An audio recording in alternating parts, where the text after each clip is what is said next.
Bonjour à tous, bienvenue sur le Clonecast. Je suis 0x Monsieur, novice dans le Web3 et détenteur du Clonix 17184.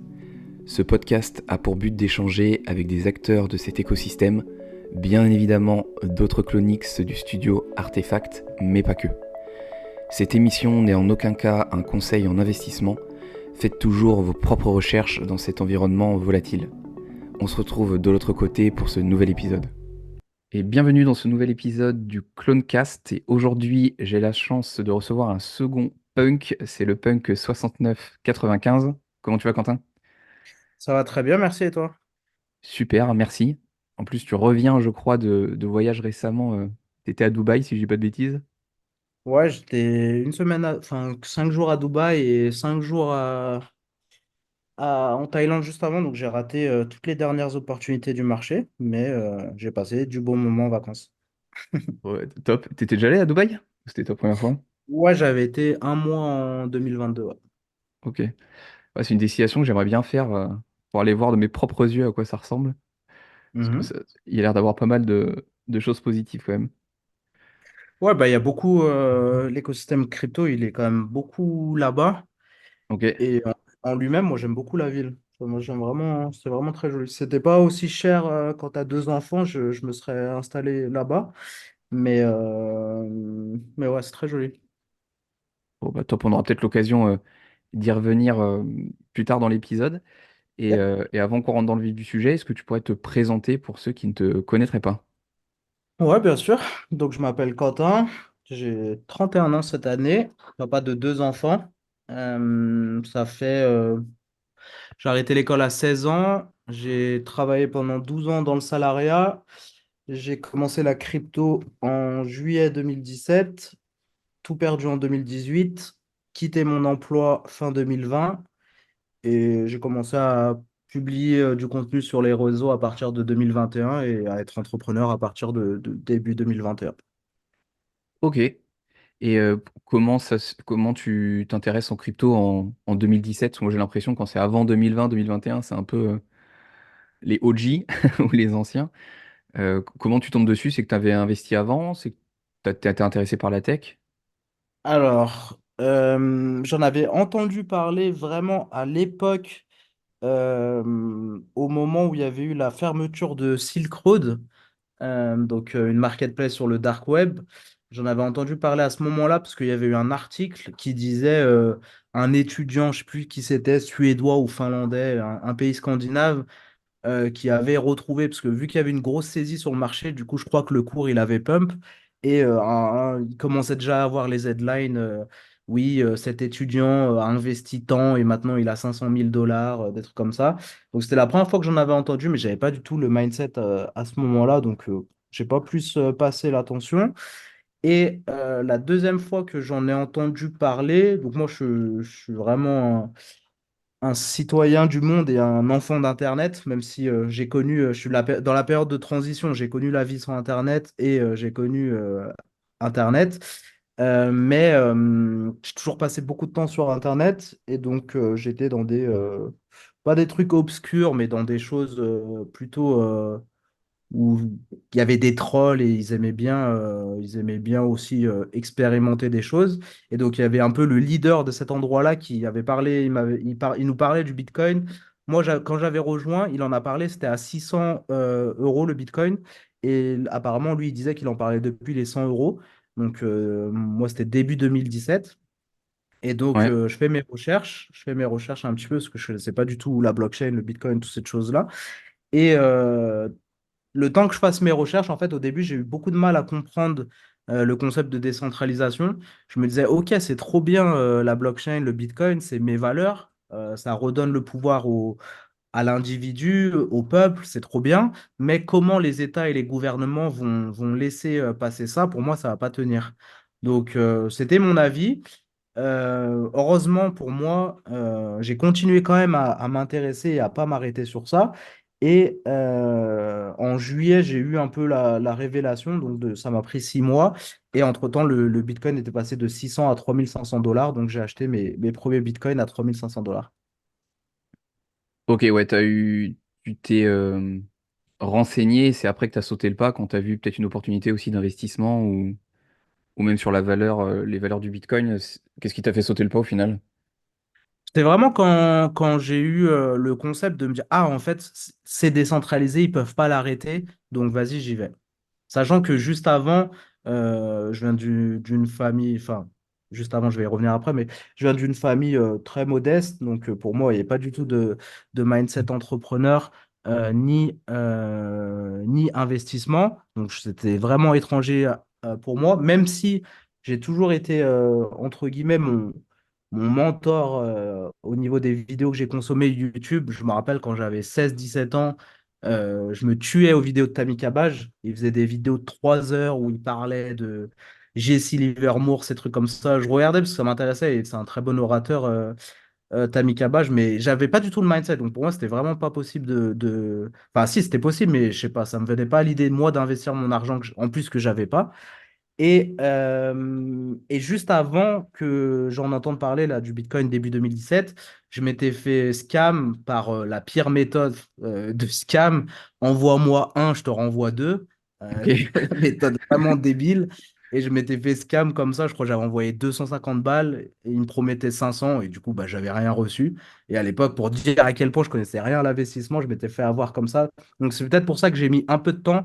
Tu vois, maintenant, le conseil que je donne, c'est commence à investir tout de suite un peu d'argent dedans, comme ça va te forcer à t'intéresser. Mais à l'époque, vu que j'avais un peu des relents de scam, bah, j'ai mis un peu de temps à vraiment comprendre avant de passer le cap, quoi. Ok, je vois. Et du coup, tu t'achètes au début du Bitcoin. Ouais, au début, j'achète du Bitcoin. Au début, j'achète 10 euros sur Premium, je crois. C'était sur ça. Et après, une fois que j'ai vu que ça marche, que je pouvais le retirer, j'ai acheté un peu plus sur Kraken. Ok. Et du coup, tu me disais, je crois dans l'introduction, que tu démissionnes en 2020 du job dans Ouais. lequel tu étais depuis plusieurs années. C'était pour te mettre à fond dans la crypto ou lancer une activité sur le web? Ouais, si tu me permets, pour que tout le monde ait un peu une meilleure compréhension. Donc, comme je te disais, j'ai investi au final 10 000 euros Ouais. en 2017. Il faut savoir que très rapidement, je perds 8 000 euros sur ces 10 000 euros. Donc, pour moi, c'est la fin du monde. C'était beaucoup d'argent, 10 000 euros à ce moment-là. C'était la fin du monde et tout. Et c'est ma femme qui m'avait poussé, tu vois, c'est ma femme qui m'avait poussé à investir.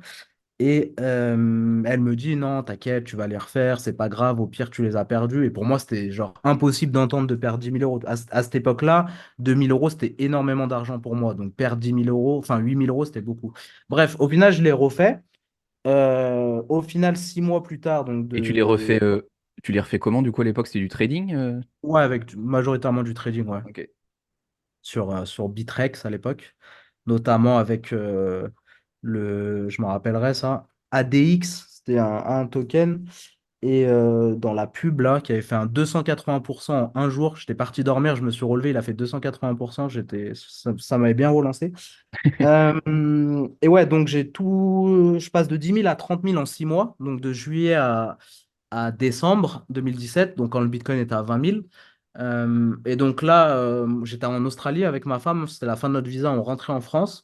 Et donc, bah, j'étais vraiment effet Dunning-Kruger et dans l'euphorie. Ça y est, j'ai compris ce que les autres n'ont pas compris. Sachant qu'en plus, comme je te disais, j'ai toujours rêvé d'être trader depuis mes 16 ans et que je l'avais jamais fait. Donc là, je me dis, allez, ça y est, j'ai compris ce que les gens n'ont pas compris, je vais devenir trader à temps plein. J'ai fait 20 000 euros en 6 mois, je suis un génie. Et donc, je décide lorsque je rentre en France, d'aller au Maroc et je fais un mois full crypto. Et c'est là où, en fait, on rentre en marché baissier et je perds tout mon capital. Donc, je perds les 30 000. Donc, rappelle-toi, 2 000, c'était beaucoup d'argent. Donc là, perdre 30 000, tu imagines à quel point c'était difficile ce moment-là. Mais justement, parce que j'avais fait mes recherches sur la technologie blockchain et que j'étais vraiment convaincu cette fois-ci, eh bien, j'ai décidé de me reconvertir dans le développement web. Donc, j'ai fait une formation développeur web. Ça s'appelle Le Wagon. C'est un bootcamp en 3 mois où ils t'apprennent à coder. C'est très bien parce que ça m'a appris, pour moi, la faculté la plus importante pour un développeur, c'est poser la bonne question à Google, tu vois. Donc, ça m'a appris ça. J'ai appris à apprendre, en fait, dans cette formation-là. J'ai fait du développement très rapidement. Après, je suis devenu chef de projet. J'ai eu une opportunité. Au final, j'ai pas tant développé que ça. J'étais plutôt chef de projet. Ok. Et donc, je travaillais dans une banque d'investissement côté technique. Et vient le crash du Covid, début 2020, mars 2020, crash du Covid, et il redescend au même prix que j'ai connu en juillet 2017. Donc là, je remets de l'argent dedans. Et après vient en 2020, l'été. Bon, pendant un long moment, chaque été, il y avait une tendance. Et c'était le DeFi Summer à ce moment-là. Donc, c'était vraiment, à l'époque, c'était c'est trop bien la DeFi, on va permettre à tout le monde qui n'a pas accès à un compte bancaire de donner accès à des services bancaires. C'était vraiment l'euphorie dans ce cas-là. Donc j'avais fait pas mal d'argent à ce moment-là et j'ai quitté mon emploi ouais, fin décembre 2020 suite à ça. Ok. Et pour revenir sur le fait que tu encaisses ta perte de 30 000 et que malgré tout, tu rachètes du Bitcoin parce que tu le revois au niveau que tu l'avais connu par le passé, du coup, tu étais un convaincu de l'investissement ou de la techno pour oser remettre malgré la perte ou la Ouais, ouais, morale bien plutôt. sûr. Ouais. Ouais, c'est pour ça que j'appuie bien sur le fait, tu vois, c'est parce que j'avais fait mes recherches, en fait, parce que j'avais des convictions, parce que c'est quelque chose que même au corps des valeurs, tu vois, à l'époque, ceux qui ont investi avant moi, 2017, c'est vrai qu'on, comparé à certains, on est un peu des dinosaures, mais on n'est pas vraiment, surtout 2017, ça dépend, parce qu'il y en a beaucoup qui te disent 2017, au final, ils ont acheté du Ripple à 4 dollars en 2018, tu vois. Donc, ça dépend aussi ceux vraiment dans 2017. Mais 2017, c'était quand même un peu vraiment pour l'argent. Mais avant 2015, tout ça, c'était des gens qui étaient libertariens et qui voulaient, comme Satoshi Nakamoto l'a pensé, sortir du monde traditionnel, avoir une solution qui nous permet de dire, voilà, le monde, c'est de la merde sur tous les points, notamment dans le monde de la finance et de l'argent. Bah, au moins, avec cette solution qui est la blockchain, eh bien, on peut repenser notre monde. Donc, de base, tous ceux qui ont investi vraiment à l'époque, c'était plus dans un combat idéologique que de faire de l'argent, tu vois. Et moi, Mm. j'ai tout de suite, parce que j'avais fait ces recherches-là, j'ai tout de suite adhérer à ces valeurs-là qui me parlaient énormément. Et pourquoi, quand tu t'es intéressé à la décentralisation, au Bitcoin courant 2017, tu avais cette volonté justement de reprendre un peu le contrôle sur tes finances ou ton argent, c'est parce que enfin, dans la vie, tu voyais que on n'était pas maître à 100% ou tu avais eu des mauvaises expériences personnelles ou pas Euh, c'est forcément? une c'est une bonne question. Je me la suis jamais posée de cette façon-là, mais je répondrais que déjà, mon jeu favori, c'était le Monopoly, tu vois. Donc, Ouais. j'ai toujours aimé investir. Enfin, encore une fois, je me prenais pour le plus grand trader à ce moment-là quand je faisais des parties de Monopoly. Et également, ouais, la retraite, j'ai toujours eu conscience. Moi, comme je te disais, j'ai arrêté à 16 ans, j'ai fait un CAP plombier en alternance. Euh, j'ai, j'ai vraiment eu conscience dès le début, même avant que je travaille, que la retraite, c'était un scam. J'ai vraiment eu tout de suite conscience que le schéma que tout le monde faisait, je fais mes études, je fais mon boulot, je fais mon crédit, je prends mon scénic, j'ai mon chien et je suis heureux à 40 ans. Je me disais que c'était pas la bonne chose. Ouais, c'était vraiment juste le fait de. Pour moi, je me disais que d'une, c'était mes valeurs, et deuxièmement, c'était une autre fenêtre sur le monde que un peu j'avais toujours cherché, tu vois. Mm. Ok.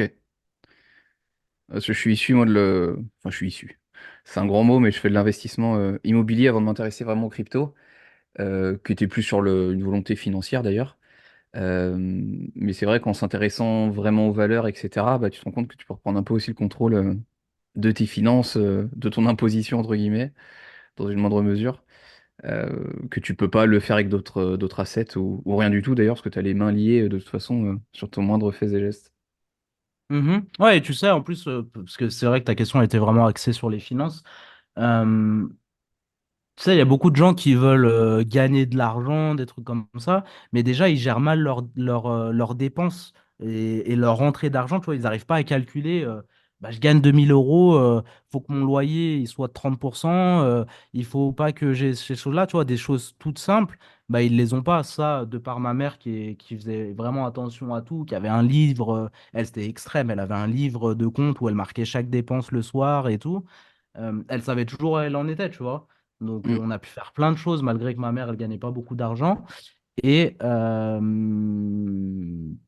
et ouais, pour moi, c'était important ce côté finance, tu vois, surtout en France, il y a toujours ce tabou, l'argent, machin. Mais on fait tous les choses, c'est une réalité. Il y en a qui vont me dire non, c'est pas vrai. On fait tous les choses pour l'argent, tu vois. Donc, le fait de pas se poser des questions sur comment gérer son argent, comment investir, je trouve ça dommage parce que quand tu vas travailler, bah, si tu as de la chance de pouvoir, où l'argent n'est plus ta priorité, ben, tant mieux, c'est bien. Si tu arrives à allier passion et argent, bah, ça aurait été mon rêve. Je crois que moi, je suis pas destiné à ça. Mais ouais, c'est vraiment important la partie finance, de prendre le contrôle de ses finances, c'est très important. Ouais, puis les gens se rendent pas compte qu'en augmentant les revenus, si t'as pas de bonne gestion, en fait, ça changera rien. Tu auras toujours les problématiques, mais à un niveau différent. Exactement. Et je rebondis sur le fait, du coup, tu sous-entends que t'as pas forcément réussi à lier passion et gain, Et enfin, argent. passion et revenus pour vivre. Mhm. Néanmoins, en 2020, tu te lances quand même à ton compte dans l'entrepreneuriat, du coup, si on reprend la timeline. Ouais. Ouais, bah en fait, tu vois, je commence à partager du contenu. Et juste pour rebondir sur cette phrase que tu me disais, en fait, c'est que oui, ça me passionne la blockchain, mais j'ai pas, tu vois, comme certaines personnes, genre, ils sont boulangers et ils kiffent faire leur pain, tu vois. Et moi, j'ai l'impression, au final, je pense que j'ai trouvé ma réponse, entre guillemets, c'est que ma passion, c'est de découvrir de nouvelles passions, en fait. Je crois que c'est vraiment ça, en fait. Ma vraie passion, c'est de découvrir de nouvelles choses. Ok. Donc, c'est difficilement exprimable dans un contexte traditionnel, on va dire. Mais ouais, donc lorsque je quitte mon emploi fin 2020, tu vois, donc forcément, je crée du contenu en lien avec l'argent. Il y a beaucoup de gens qui disent tout et n'importe quoi et les gens sont très méfiants. Donc moi, je disais, moi, j'ai toujours eu du mal à dire la phrase je suis libre financièrement, mais je gagnais 2 000 euros par mois. J'avais 3 ans de côté sur mon wallet, donc je pouvais tenter quelque chose pendant 6 mois. Tu vois, j'étais tranquille pour tenter quelque chose pendant 6 mois. Donc mon objectif, c'était ça, c'était de créer du contenu. Au début, je crée du contenu, enfin, je voulais faire de l'argent sur Internet en dehors de mon trading, tu vois. Pour moi, mon trading, justement, vu que pour moi, la retraite, c'est un scam, bah, à cette époque-là, maintenant, ça a un peu changé. Mon portefeuille crypto, c'était vraiment ma retraite. Ok. Euh, donc, ouais, je voulais faire de l'argent différemment. Je commence à créer du contenu. Les gens trouvent que ce que je dis, c'est cohérent. Donc, ils me demandent des formations.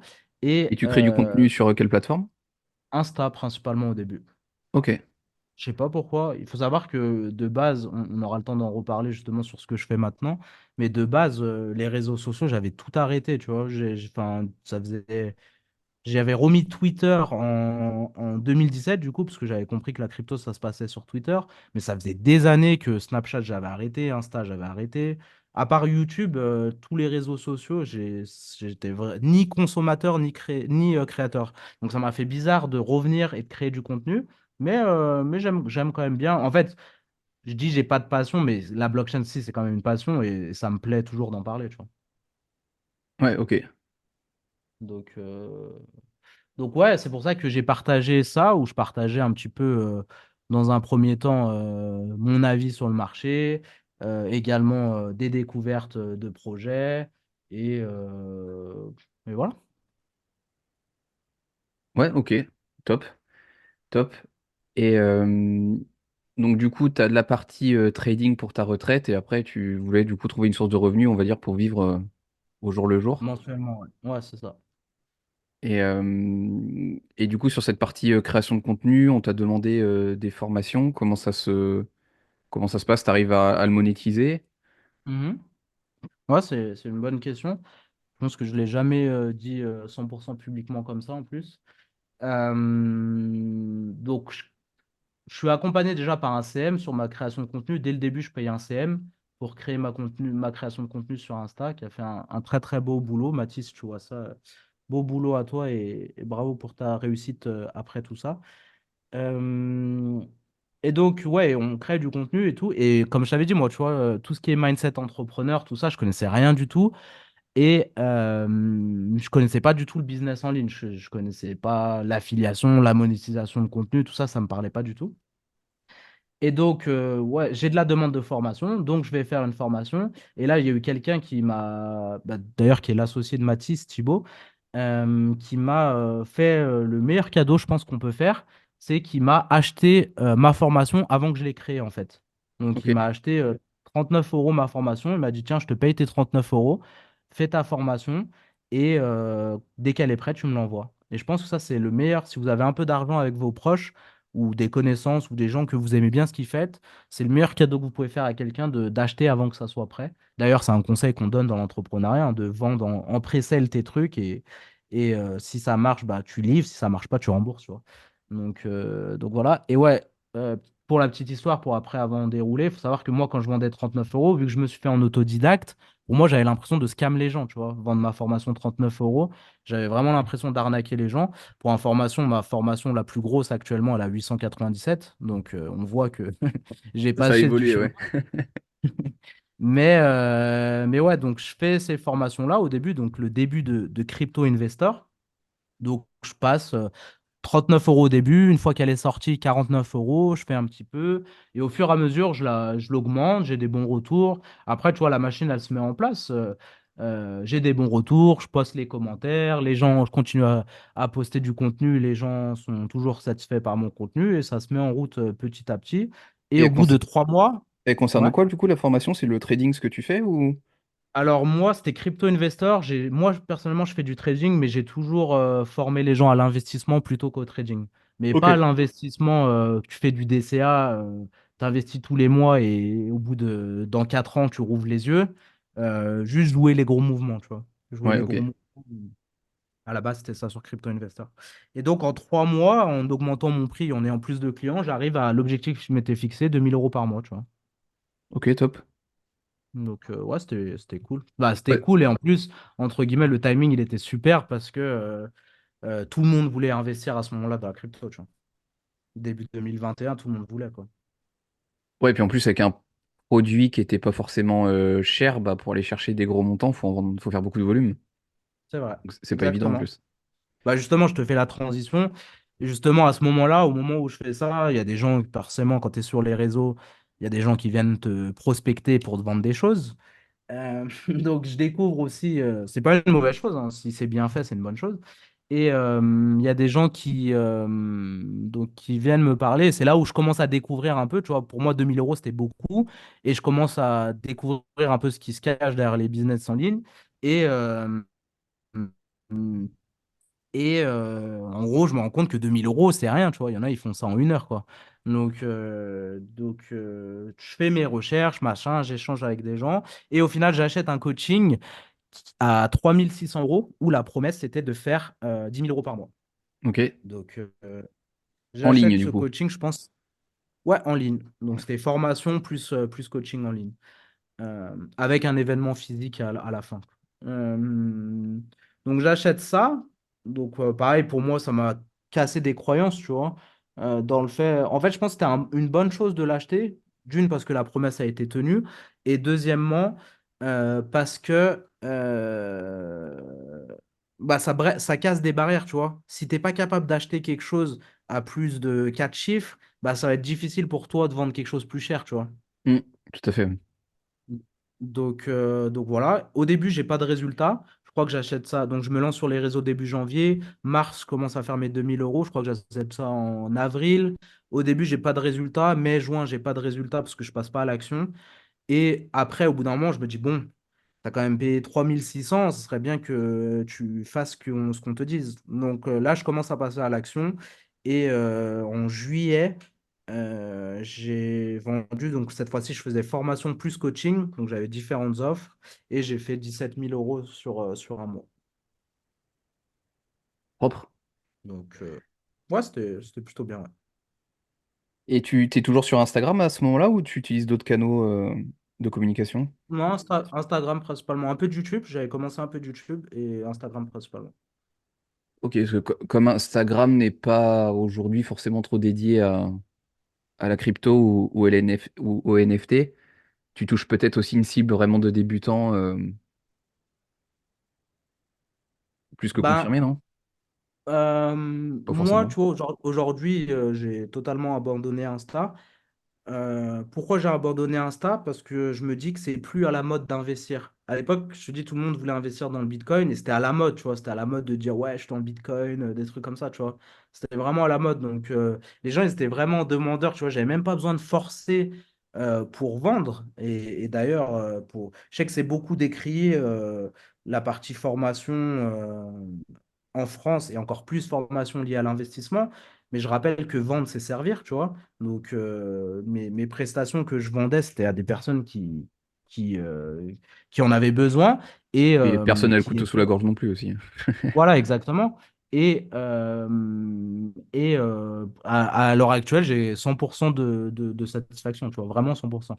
Donc ouais, sur Insta, en fait, pourquoi ça marchait bien pour moi? Parce que justement, il n'y avait pas grand monde. Et justement aussi parce que pour moi, on était dans un contexte où c'était à la mode d'investir, tu vois. Donc tout le monde voulait investir. Sur Insta, il n'y avait pas grand monde. Je faisais quand même du contenu de qualité. Donc c'est pour ça que ça a bien marché, je pense. Top. Et du coup, comme ça marchait bien, pourquoi tu quittes Instagram? Parce que c'était plus à la mode, du coup? Non, là maintenant j'ai quitté Instagram, j'ai continué Ouais. encore un petit peu, mais pour avancer le sujet, donc vient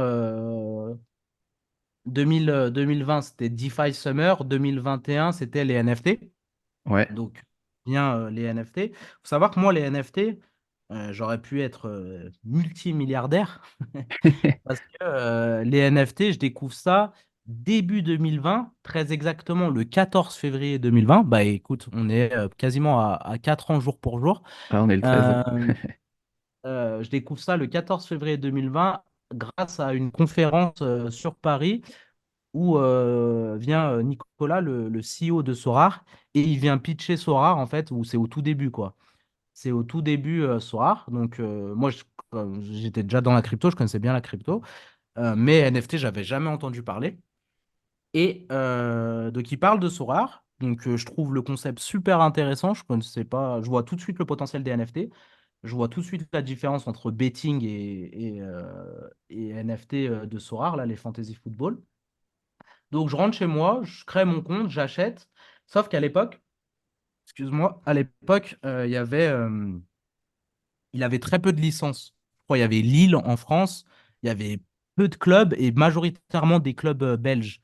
Et donc, moi, étant donné que à cette époque-là, j'étais beaucoup dans le d'ailleurs, autodidacte, machin, bah, je faisais beaucoup de recherches. Et donc, ce que je faisais, c'est que je regardais des replays de matchs Belgique pour essayer de trouver les bons joueurs de foot. Pour rappel, Sorare, pour ceux qui ne savent pas, c'est un fantasy football, c'est-à-dire que vous achetez des NFT et suivant les performances réelles dans les matchs, eh bien, vous obtenez des points et vous êtes en compétition avec les autres managers et celui qui a le plus de points gagne le plus de récompenses. Donc, il y a Et ça et t'étais il faut fan de savoir foot que moi, ou, j'aime. ou pas du Ouais, tout? voilà, c'est ça le sujet. C'est que moi, j'aime pas du tout le foot. Je regarde que la finale de Champions League et la Coupe du Monde, quoi. J'aime pas du tout le foot. Et donc là, je me vois, en gros, au bout d'un moment, j'ai une révélation. Je me dis, mais attends, je suis en train de regarder des replays de championnat belge alors que j'aime pas du tout le foot. Et donc, je me dis, ça va un peu trop loin, tu vois. Ça va un peu trop loin, donc j'arrête ce soir. J'ai encore des cartes, notamment une carte qui est parmi les premières éditions que je garde un peu pour collection, que je revendrai de temps en temps.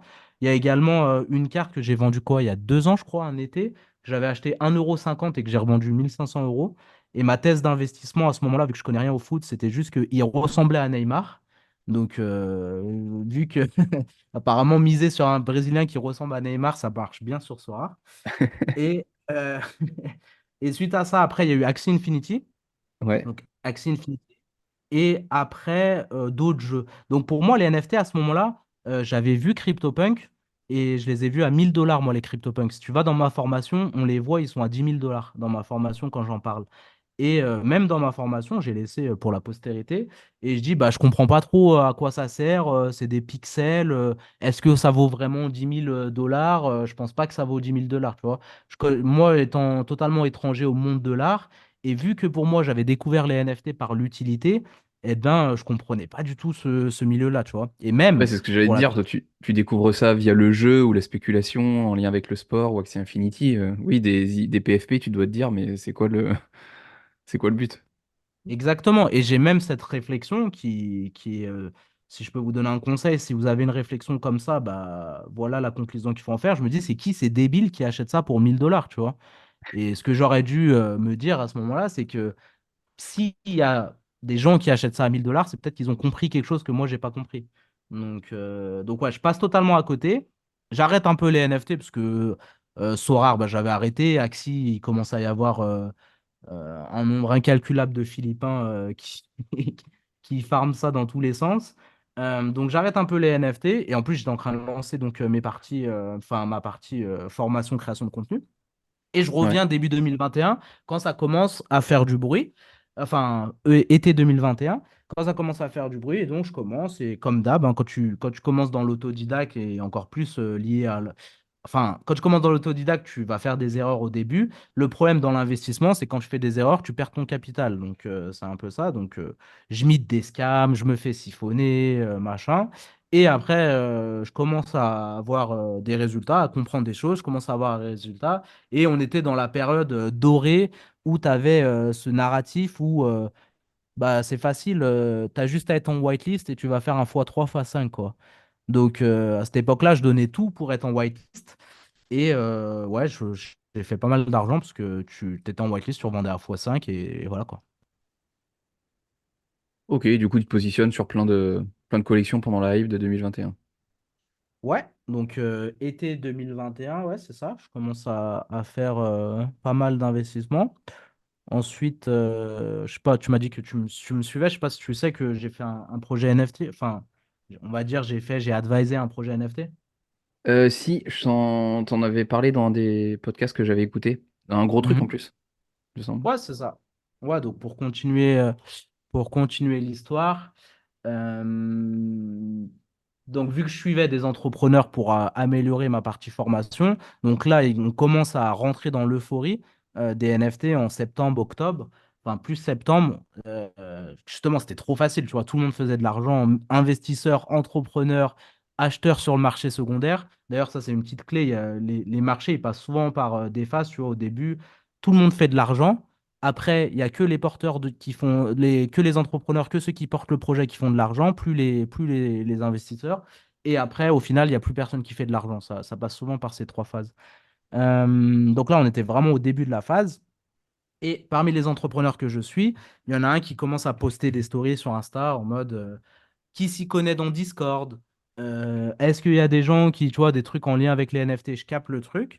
Et donc, je le contacte. Et au final, bah, il va lancer un projet NFT qui n'était pas du tout. Quand il me parle du projet, on était à des années-lumière de ce qu'on a fait au final. Et donc, je rejoins l'aventure sur ce projet NFT-là. Ok, et ton rôle, tu disais que c'était advisor, superviseur du projet? C'est Ouais. peut-être avec ton aspect Alors, tech. au début, j'étais advisor. Au début, j'étais advisor sur ce projet-là. Après, savoir qu'on était. Je vais pas te dévoiler 100% les coulisses de ce projet-là, parce qu'effectivement, c'est un projet qui a fait pas mal de bruit. Et je vais te dire hein, le nom et les chiffres, mais je vais pas te dévoiler à 100% comment ça s'est passé, parce que je le dévoilerai plus tard à un moment opportun. Mais ce que je peux dire, donc je rentre en tant qu'advisor. Au début, on est 5 sur le projet.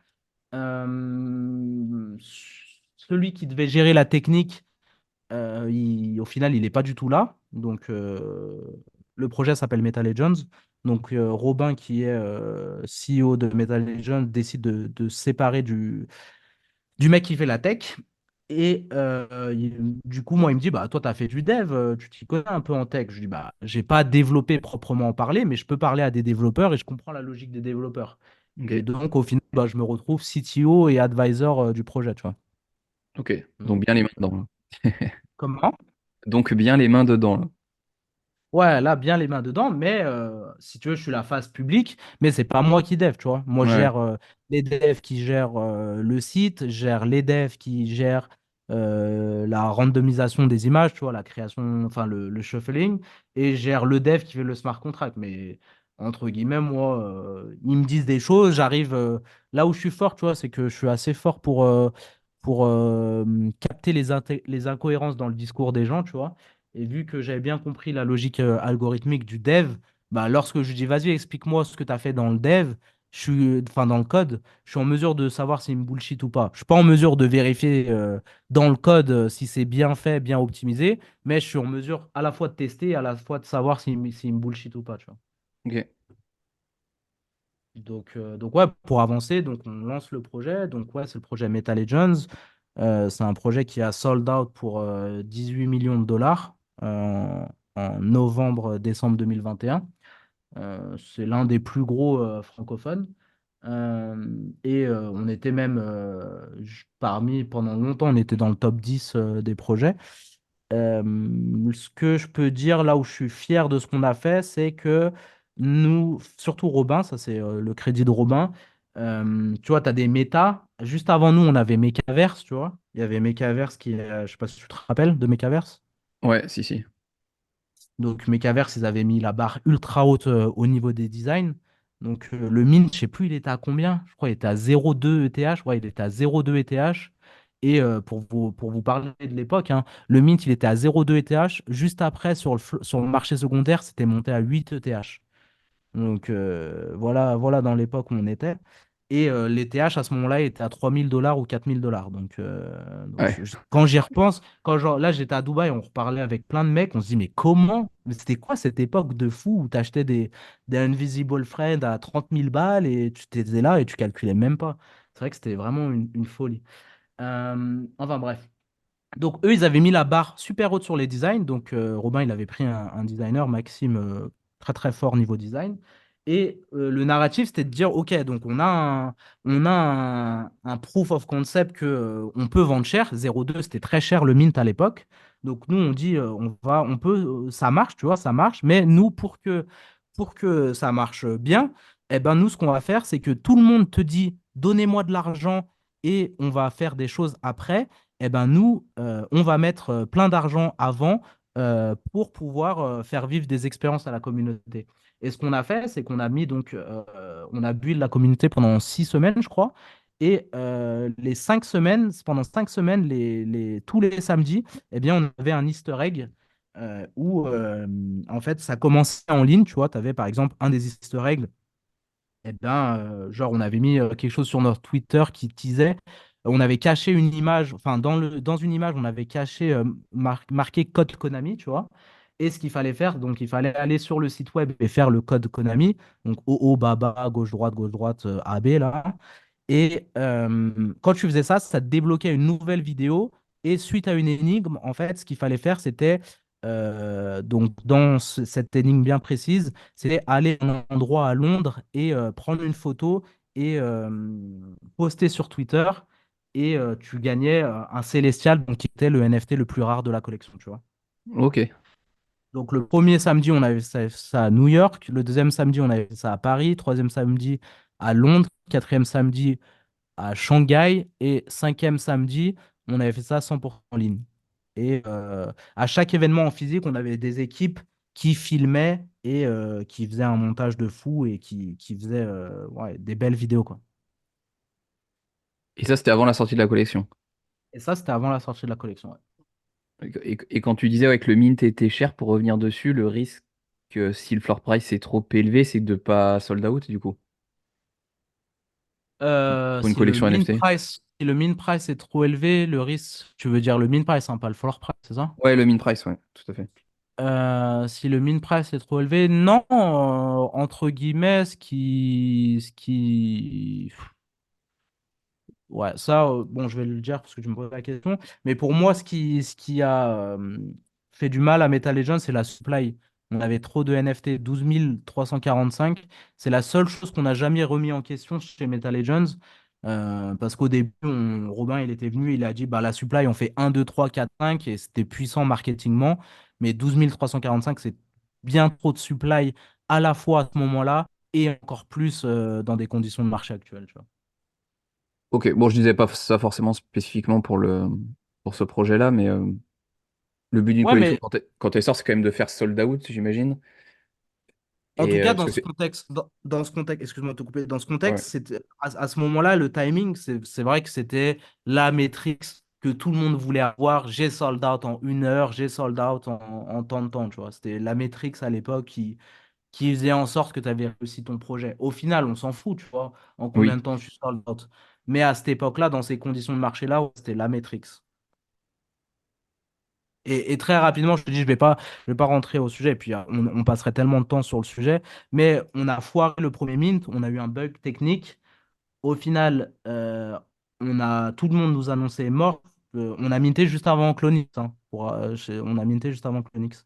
ok. Et Clonix qui avait eu aussi un problème au mint. Donc avoir un problème en mint, ça arrive encore tout le temps. C'est quelque chose de très commun dans le Web3.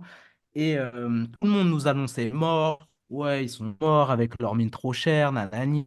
En plus, ils ont foiré leur mine, ça y est, c'est mort. Et en 2 semaines, même pas 10 jours, on a refait un marketing plan, on a refait de A à Z, on a remotivé tout le monde et on a terminé avec Snoop Dogg en influenceur sur ce projet-là. Purée. Ouais, Qui est bien investi en plus dans l'écosystème Snoop. ouais, à ce moment-là, ouais, il était bien. Même toujours maintenant, c'est bien ce qu'il fait. C'est beaucoup son fils, hein. Lui, c'est la figure publique, c'est beaucoup son fils derrière. Mais D'accord, ah, je savais pas. ouais, ouais, Ok, et j'imagine que quand tu te lances bah, dans l'NFT et en plus dans ce projet où tu es pas mal investi, tu as moins de temps pour le trading et pour la formation. clairement. Clairement, ouais, j'avais arrêté les formations à ce moment-là. Ok, ouais, tu mets en Trading, pause je et tu te faisais, consacres à fond là-dessus. trading, je faisais de NFT. Je faisais du flip de NFT, tu vois. Et c'était encore plus facile parce que c'était en mode. Ah, mais tu fais Metal Ledger, ah, il est trop cool votre projet, bah tiens, je te donne des whitelists. Donc à cette époque-là, au début, à l'été, j'étais comme tout le monde en train de grinder, tu vois, Hmm. sur les Discord ou dans des trucs comme ça. Et là, je rentre dans une autre dimension où les gens, ils sont honorés de me donner une whitelist, tu vois. Et à ce moment-là, tu avais ton punk ou pas encore? Non, pas encore. Non, pas Ok. encore. Et du coup, tu t'évoquais que tu avais vu les punks à 1000 ou 10 000. J'imagine que tu les vois monter en parallèle des flips que tu réalises pour faire grossir ton bag. Et comment tu réagis? Est-ce que t'intéresses à la collection ou est-ce que tu as un peu plus compris à quoi servent les PFP parce que t'es investi dans un projet? Ce qui a été mon déclic sur Punk précisément, c'est quand Visa a acheté un CryptoPunk, je me suis dit, attends, si eux, même ça a été mon déclic des NFT pour y revenir, tu vois. Je me suis dit, attends, si eux, qui est à l'opposé de nos valeurs et à l'opposé de tout, ils achètent un CryptoPunk, peut-être qu'il y a quelque chose que j'ai pas compris. Et donc, c'est là où je me suis réinstallé. Je crois que c'est comme ça que je reviens dans les NFT réellement. Sauf qu'à ce moment-là, bah, j'étais overpricé, tu vois, c'était trop cher pour moi, les CryptoPunks. Hmm, Donc, c'est là où je commence à comprendre le délire des PFP et le délire des NFT, tu vois. ok. Et moi j'ai été assez surpris, c'est une des questions que je pose à la fin, bon, et tu auras le droit aussi de savoir si l'invité a un budget limité, quel NFT il s'offrirait. Et à 95%, c'est un CryptoPunk. Et je pensais pas que ce serait aussi marquant, mais c'est vraiment la collection par excellence de l'écosystème. Et quand tu te réintéresses au punk, donc là le prix est trop élevé pour toi. euh, du coup, est-ce que tu as une target où tu dis, bah, s'il passe en dessous de ce prix-là, je m'en prends un? Est-ce que tu commences à regarder les traits ou tu laisses un peu ça de côté et tu y reviens plus tard? Ouais, je suis en mode, c'est overpricé pour moi, j'y vais. Et puis après, je suis totalement la tête dans le guidon avec Metal Legends. Ok. Et quand ce projet, comment ça se passe? Enfin, Metal Legend est lancé, vous faites votre aventure. Est-ce que tu as toujours un pied dedans? Est-ce que tu sors du projet? Comment ça se passe? Ouais. Alors très vite, donc en vrai c'était avant le mint, euh, mais officiellement on l'a annoncé après le mint. On annonce que je fais plus partie du projet. Ok, Donc, je sors du projet. Donc ouais, ça s'arrête rapidement pour moi l'aventure Meta Legends. ok. Et quand l'aventure s'arrête, qu'est-ce que tu fais? Tu reprends ton activité entrepreneuriale sur Internet avec les formations ou tu fais autre chose? Alors, alors. Je touche une partie de l'argent, tu vois, des 18 millions, je touche une partie de l'argent. Comme je dis, je ne rentrerai pas dans le détail maintenant, Ouais. mais je touche une partie. Le gâteau est tellement gros que même la plus petite départ, tu vois, ça fait beaucoup d'argent. Euh, donc, je suis. Bref. T'as assez pour Donc, vivre, quoi. ouais, donc je prends une petite pause, tu vois, je prends une petite Ouais, pause. ok. C'est d'ailleurs justement à ce moment-là où faut savoir que je crois on commence en août à travailler dessus et mon fils il naît en juillet, tu vois. Donc avant qu'on lance, je dis à ma femme, je serai pas là pendant, je savais comment ça allait se passer, je dis je serai pas là pendant 2 3 mois, est-ce qu'on le fait ou pas? Donc j'étais à 100% sur Metal Legends, même à 200% sur Metal Legends. Et donc, après, une fois, en plus, avec toutes les dingueries qu'il y a eu dans le projet, à la fois des dingueries positives, à la fois des dingueries négatives, bah, c'est là justement où je pars un mois à Dubaï, juste après, en janvier 2022. Ok. Et à cette époque, t'es déjà plus en France? À cette époque, je suis toujours en France. T'es toujours en France. Ok. Et tu décides de t'expatrier, du coup, ça fait pas si longtemps que ça fait quoi, un an? 2 ans? Été 2023. Ok. Et quand du coup, tu as assez pour vivre à la fin de ce projet-là, tu prends ta pause. Et c'est quoi, c'est à ce moment-là où tu te positionnes sur un CryptoPunk parce que tu as les liquidités? Ouais, c'est une bonne question. Donc, comment ça se passe? Bah, faut savoir que un truc quoi, que je suis en train de relancer actuellement, avant Metal Legends, justement, la tokenisation, moi, ça a toujours été quelque chose que je crois depuis 2018, tu vois. C'était quelque chose que pour moi, tout dans notre monde va finir tokenisé. Et j'avais toujours eu cette envie de la tokenisation immobilière, tu vois. C'est quelque chose qui me parlait. À l'époque, Realty, ça n'existait pas et tout. Et j'étais toujours là à me dire c'est un bon projet. Mais j'avais, encore une fois, pas fait d'entrepreneuriat avant ce moment-là. Donc je laisse tomber et quand je me lance sur les réseaux, justement, toujours dans cette, sans me jeter des fleurs, mais les gens adhèrent à mon discours et trouvent que ce que je dis, c'est bien. Et donc je rencontre des mecs qui font de l'immobilier à Détroit, aux États-Unis, depuis 7 ans, des franco-belges. Et on commence à lancer cette boîte. Donc moi, je leur ramène. En fait, eux, ça fait 7 ans qu'ils font ça. Donc sauf que eux, ils vendaient déjà des maisons, ils font de la gestion locative. Et donc moi, je viens avec l'idée, la solution technique et le marketing. Donc la collaboration est nickel. Et on lance ça. Donc la plateforme, elle est dev et tout. Et vient Metal Legend et je leur dis, les gars, désolé, je vais devoir me défocus de ce qu'on a fait. On n'a pas encore lancé, mais j'ai une opportunité, je sens que j'ai une opportunité qui va faire pas mal d'argent et je dois me défocus. Est-ce que vous comprenez? Après, ouais, de toute façon, on n'a pas le choix. Je dis, oui, effectivement, on n'a pas le choix. Donc, C'est je par me politesse, défocus. quoi. Ouais, c'est ça. Moi, je marche beaucoup comme ça, tu vois. J'aime bien la phrase. C'est mieux que tu demandes pardon que tu demandes la permission, tu vois. Donc je me défocus. Et quand je reviens après Metal Legends, tu vois, donc en janvier, je reviens. Et je dis, bah voilà, les gars, vous avez vu les résultats qu'on a fait. Ils me disent, ouais, félicitations et tout, c'est bien et tout, machin. Je dis, est-ce qu'on refait le projet? Et ils me disent, ouais, ouais, nous, on est chaud à continuer. Et donc, je re-avance avec eux. Et sauf que lorsqu'on fait les calls, ils sont en mode, ouais, mais là, tu peux pas me faire une vidéo de A à Z qui montre la partie technique, comment ça se passe et tout. Je dis, bah, je t'ai expliqué, il y a quoi que tu comprends pas? Ouais, mais j'ai besoin d'une vidéo. En fait, je crois qu'ils veulent me voler la tech, tu vois. Et Ouais, donc, d'accord. je disbande la boîte. Donc, je disbande la boîte. Et donc, moi, je voulais me refocus sur ça après mon projet, tu vois. Mais donc, bah, ça, c'est fini. Moi, j'ai pas du tout ni de connaissances en niveau, ni le réseau qu'ils avaient, ni les équipes. Donc, j'abandonne ce projet-là. Et donc, bah, je retourne sur les formations. Je me dis maintenant comment je peux faire un mix entre crypto et NFT. Tu vois, là-bas, je faisais que crypto. Maintenant, comment je peux faire crypto et NFT? Et c'est donc là où je crée ma méthode NFT Trésor qui est crypto sur le moyen terme, NFT sur le court terme. Donc, je crée cette formation et cette méthode. Et sinon aussi de ma communauté, NF Trésor. D'ailleurs, pour toutes les personnes qui écouteront ça de ma communauté, s'il vous plaît, arrêtez de dire NFT Trésor. J'ai fait un jeu de mots NF Trésor. C'est pas pour Prononcez-le rien. bien, s'il vous plaît, et arrêtez de dire NFT Trésor parce que vous me hérissez le poil à chaque fois. Euh, Je lance ça et donc vient également la personne chez qui j'avais acheté mon coaching à 3006 qui me dit, ouais, c'est top ce que tu as fait, machin, ton NFT, nanani, maintenant tu veux faire quoi? Je dis, bah tiens, ça tombe bien, je vais relancer les formations et j'ai besoin d'accompagnement parce que pour passer un cap, tu vois. Et Et puis tu repartais un petit peu de zéro, entre guillemets, parce que c'était un autre concept, un autre branding. exactement. Et d'ailleurs, c'est exactement le bon. Tu as fait le bon raisonnement qui, moi, je m'étais pas rendu compte en fait que je repartais de zéro. Je croyais que j'avais juste à réactiver ce que j'avais fait, mais pendant 6 mois, j'avais plus fait de formation en fait. Mais Mm. bon, bref. Et donc, il vient me voir avec différentes offres et la plus chère était à 60 000 euros. Et sa promesse, cette fois-ci, c'est de faire 1 million à l'année. Il faut savoir que ça peut sembler, pour ceux qui connaissent pas du tout le business en ligne, des chiffres invraisemblables, impossibles, et que tout le monde est que des scammers dans ce milieu-là.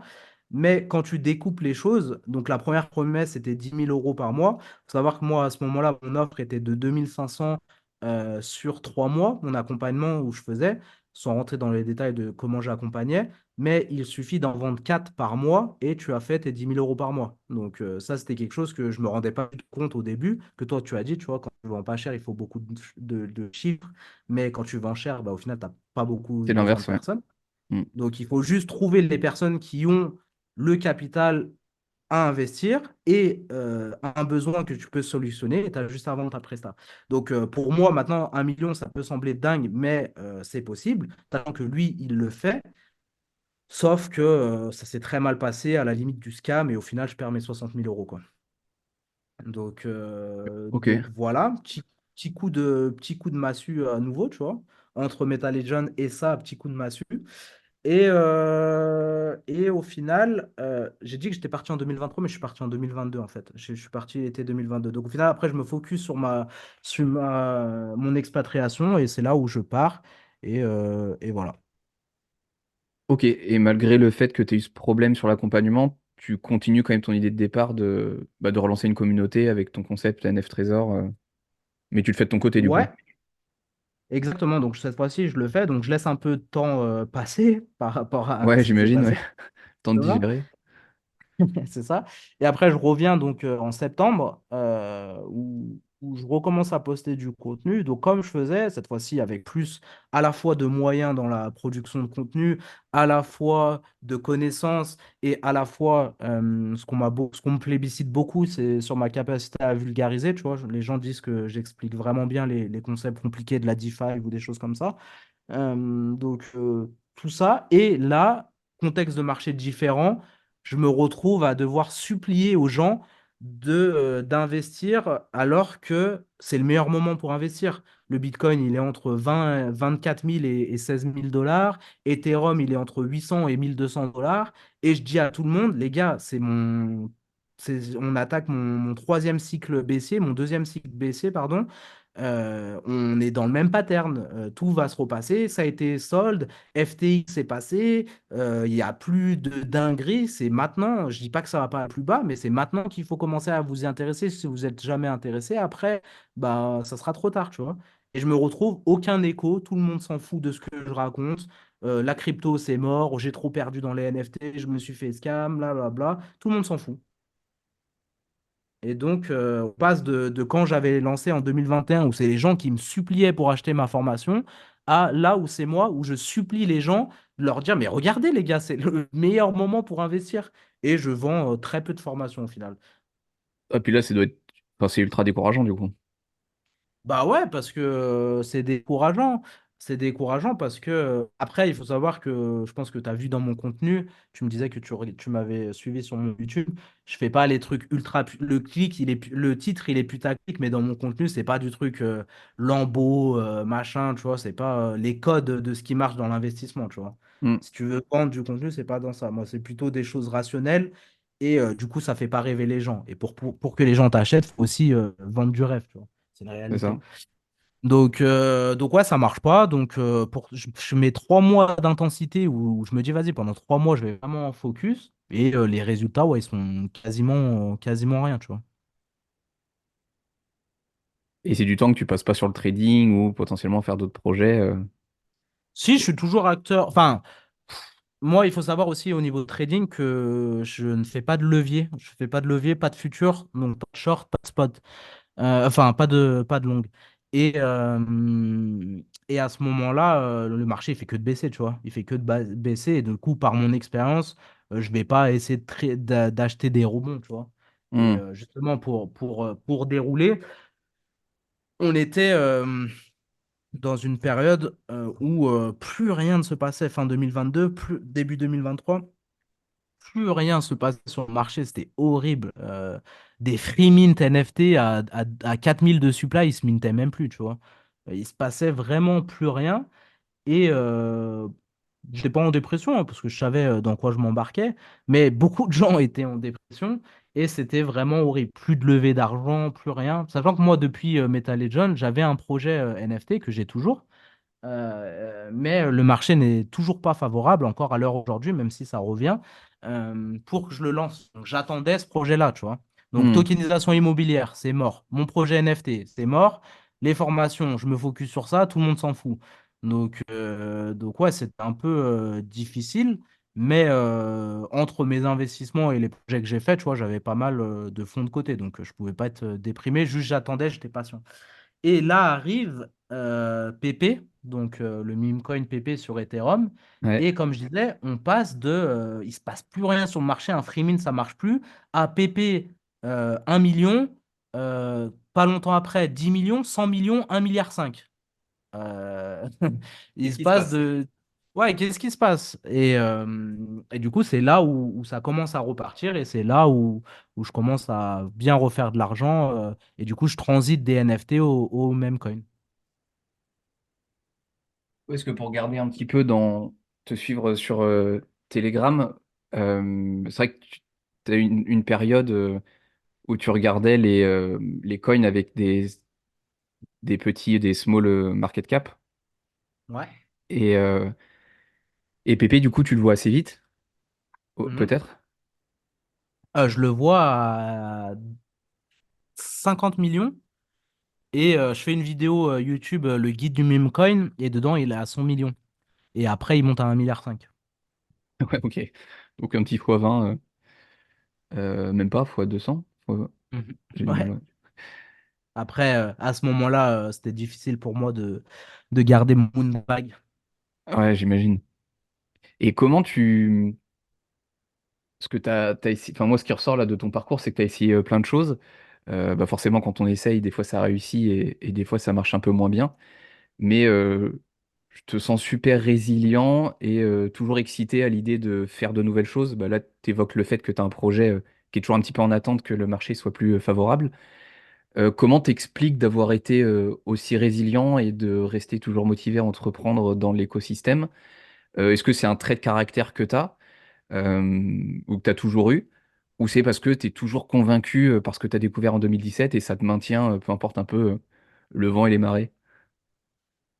Non, mais parce que, sans prétention, mais en faisant des choses, bah, il t'arrive beaucoup d'expérience. Et je te rappelle que, quand je t'ai dit, au début, j'ai investi 10 000, j'ai perdu 8 000 euros. C'était mes premières 2 semaines de trading, tu vois.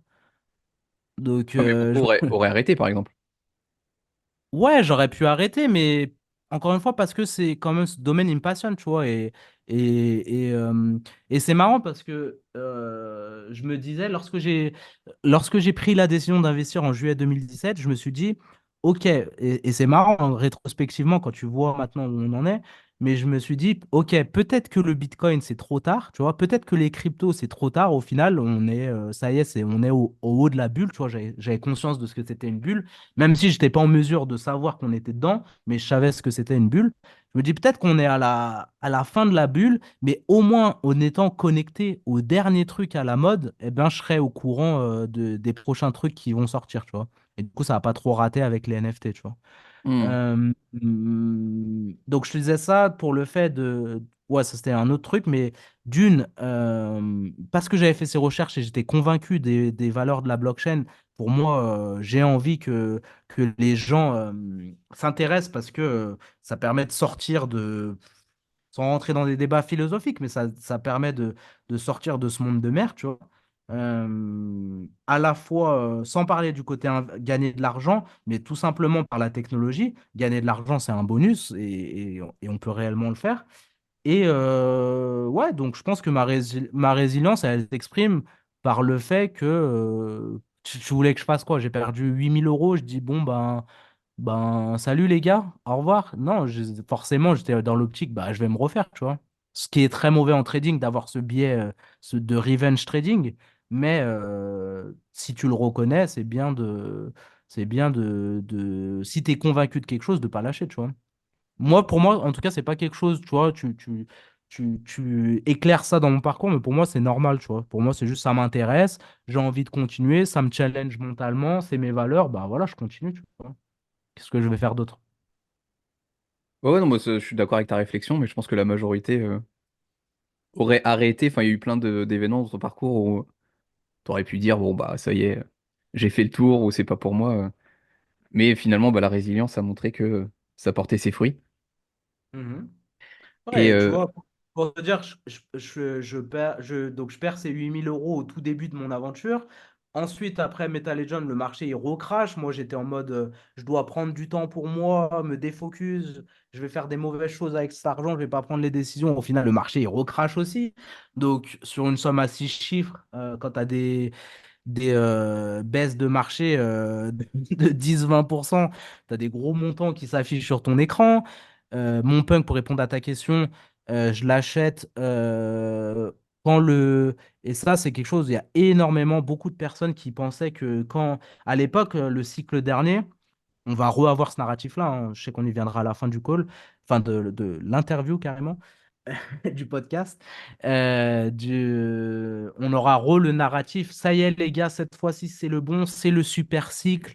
Ça ne va plus jamais chuter et on va monter. À l'époque, en 2021-2022, tous les signaux étaient au vert pour qu'on était en super cycle, tu vois.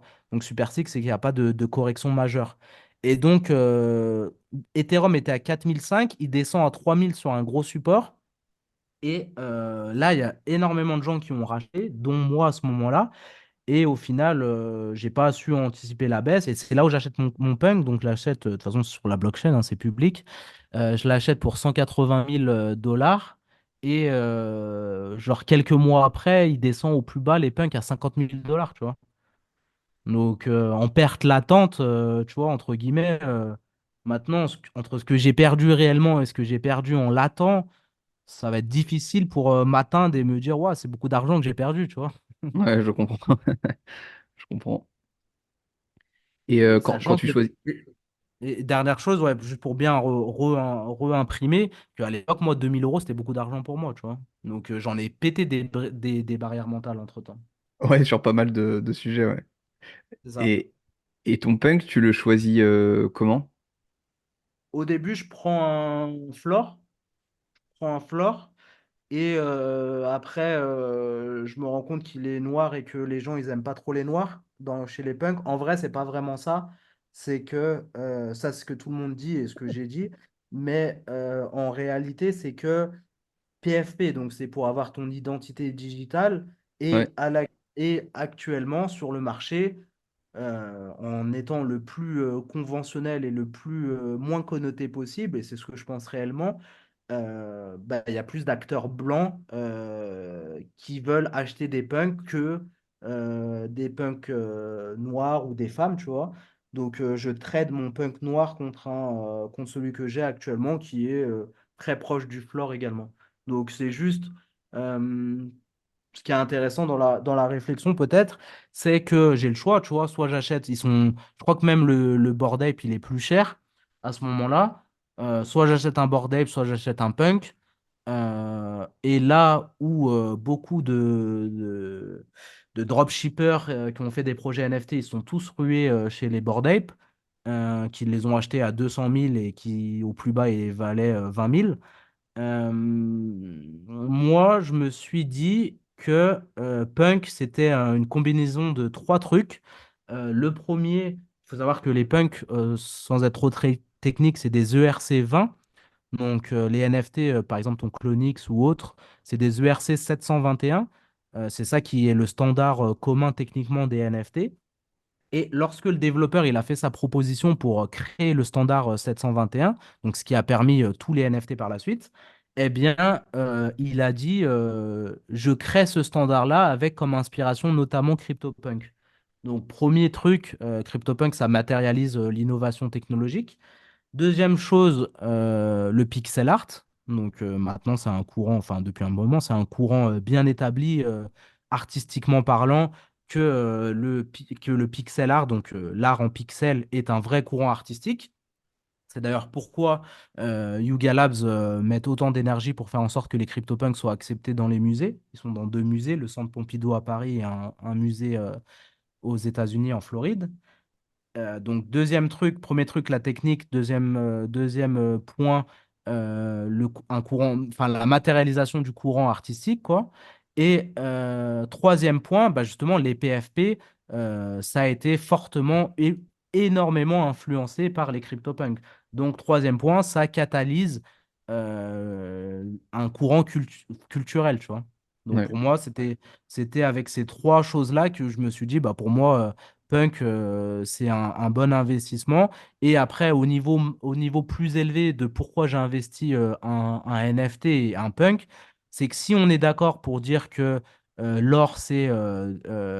pardon, le Bitcoin, c'est l'or 2.0 parce qu'il n'y en a que 21 millions, eh ben, quid des CryptoPunks où il n'y en a que 10 000, tu vois?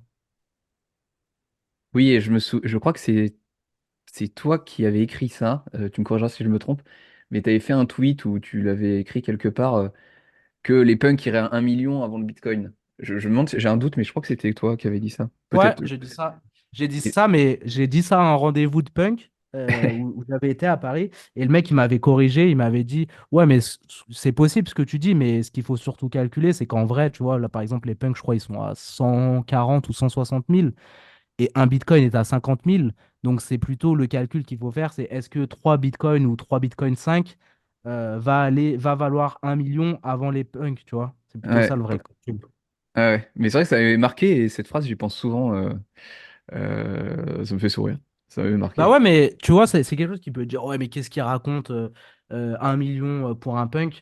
Mais si, enfin, ça prend pas grand-chose pour un punk à 1 million, hein. Un Ethereum à 10 000 $ et un floor price à 100 ETH, bah ça y est, tu y es à ton million.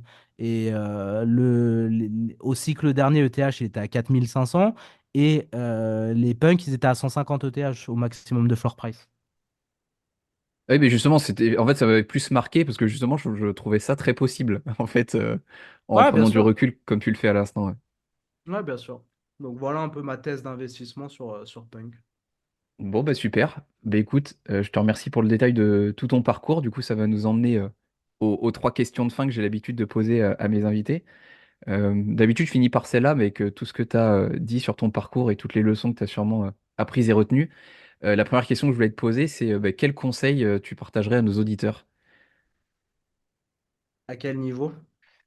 Ce que tu veux, soit du Web3, soit de l'investissement, soit en préparation du cycle qui se dessine.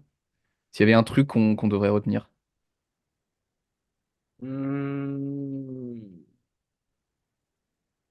Une recommandation déjà, arrêtez, s'il vous plaît, j'espère qu'il y a des jeunes qui vont écouter, arrêtez de passer votre journée à essayer de devenir riche avec 100 dollars dans des mêmes coins. S'il vous plaît, arrêtez de faire ça ou dans n'importe quoi.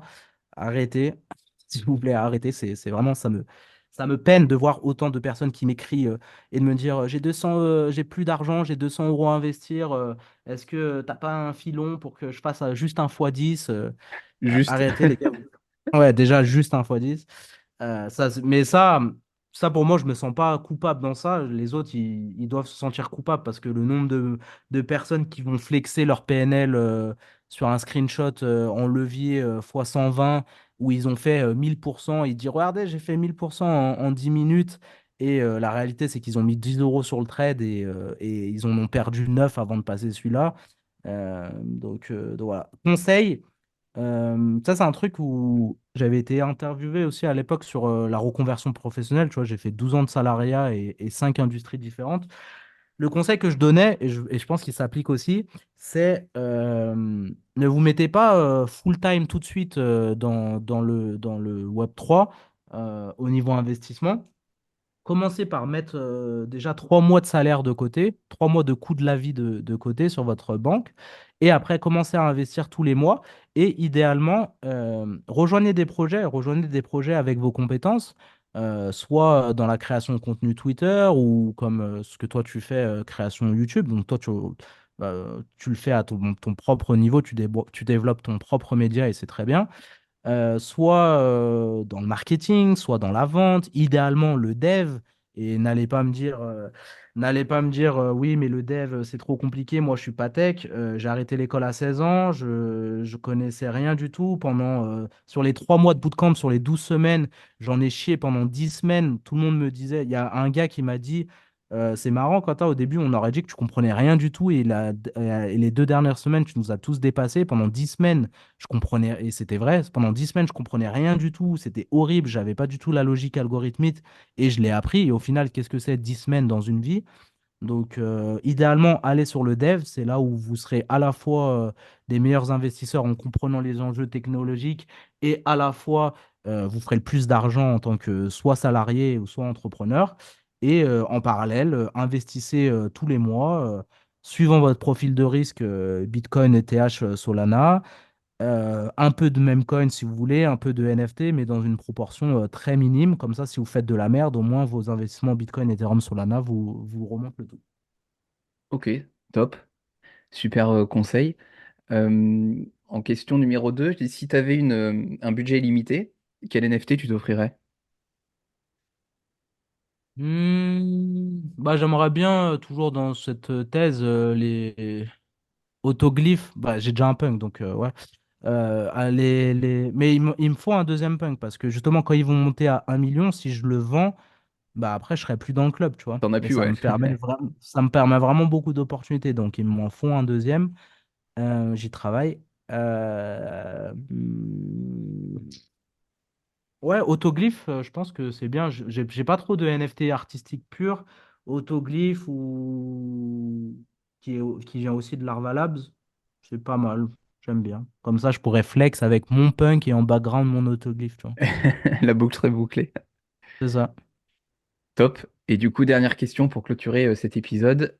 Qui aimerais-tu voir sur le podcast en francophone que je pourrais Qui recevoir? j'aimerais voir sur le podcast. T'as reçu Matt de Cryptomatt? Non, j'ai pas reçu. Bah, Cryptomatt et également euh, le founder de la collection NFT CryptoMask. Ouais, ok. Ils font un beau boulot. Je pourrais te faire la connexion si tu veux. Ça marche, bah, écoute, c'est noté.